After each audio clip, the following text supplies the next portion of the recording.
आज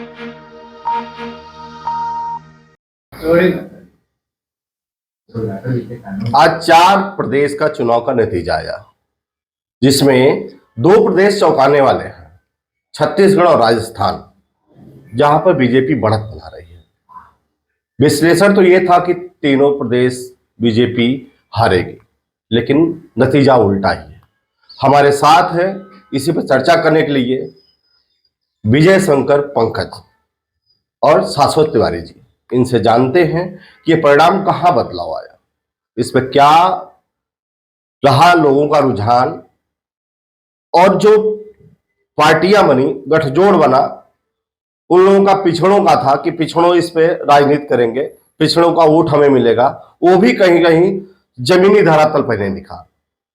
धरातल तो ये भी था कि जो काम नहीं करेगा उसको जनता स्वीकार नहीं करेगी। इसी पे चर्चा करते हैं विजय शंकर पंकज जी से।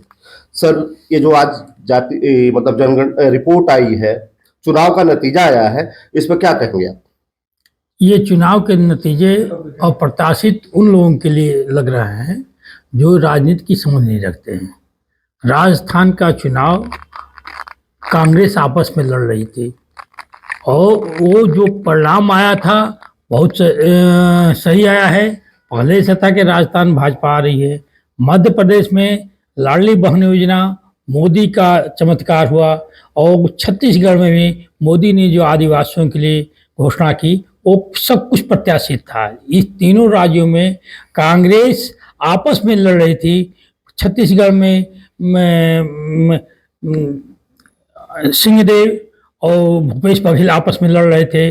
मध्य प्रदेश में दिग्विजय सिंह कमलनाथ लड़ रहे थे और राजस्थान में गहलोत और सचिन पायलट आपस में ही लड़ रहे थे। तो ये तीनों परिणाम पहले से घोषित था। जो राजनीति की समझ नहीं रखते थे उन्हें लग रहा था कि अप्रत्याशित है, लेकिन कांग्रेस का जो सनातन के खिलाफ बयान है, मध्य प्रदेश में कमलनाथ ने संभालने का प्रयास किया, हनुमान मंदिर बनवाए, हनुमान मंदिर में पूजा की, थोड़ा सा वापस लौटने का प्रयास जरूर किया हिंदू धर्म की तरफ, लेकिन जाकर वहाँ पर राहुल गांधी ने जो सनातन की बुराई की और वामपंथी विचारधारा को उद्घाटित किया, वहीं से पासा पलट गया। नहीं, कांग्रेस का जो भूपेश बघेल का छत्तीसगढ़ नतीजा जो चौंका रहा है, क्या हुआ? नहीं, जो चावल या धान खरीद का मामला था, खरीद का मामला था, वो फेल हो गया क्या?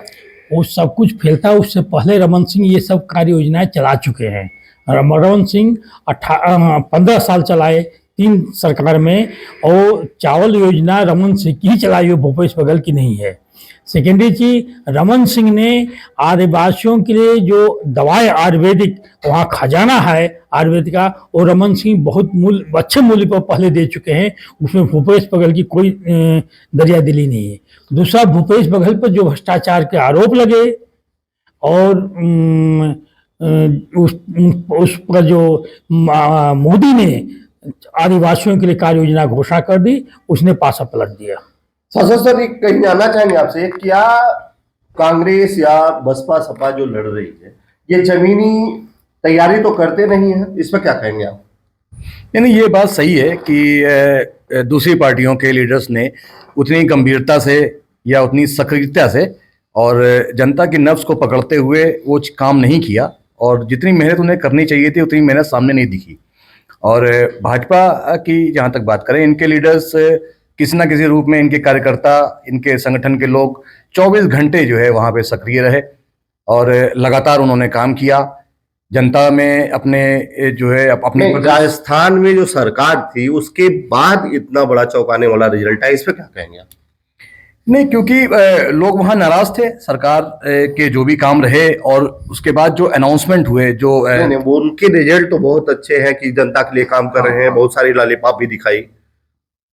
नहीं, इसको लॉलीपॉप तो नहीं कहेंगे, बट जनता ने उनको नहीं पसंद किया। यही कहा जाएगा कि जो सरकार थी वो अपना विश्वास नहीं हासिल कर सकी, और भाजपा में और मोदी जी में, और क्योंकि वहां पे योगी जी ने भी बहुत काम किया, योगी जी को लोगों ने बहुत पसंद किया उनके बयान। क्या योगी डिमांड आज यूपी छोड़ करके अदर स्टेट में ज्यादा हावी है?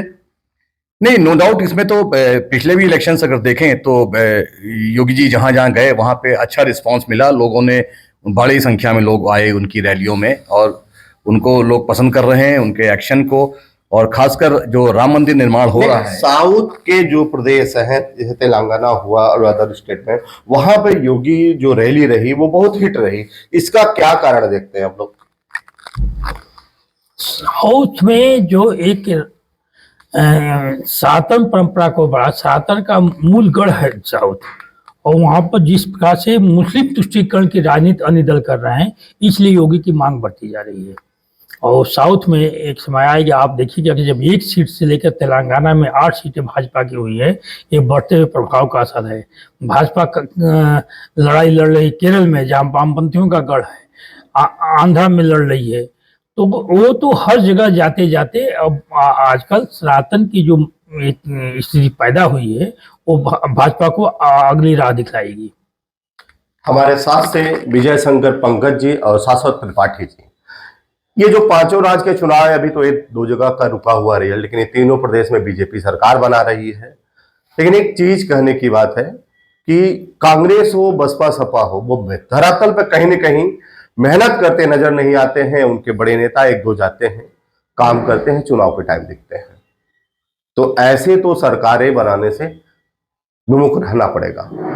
लखनऊ से जनवाड़ी के लिए विजय पांडे।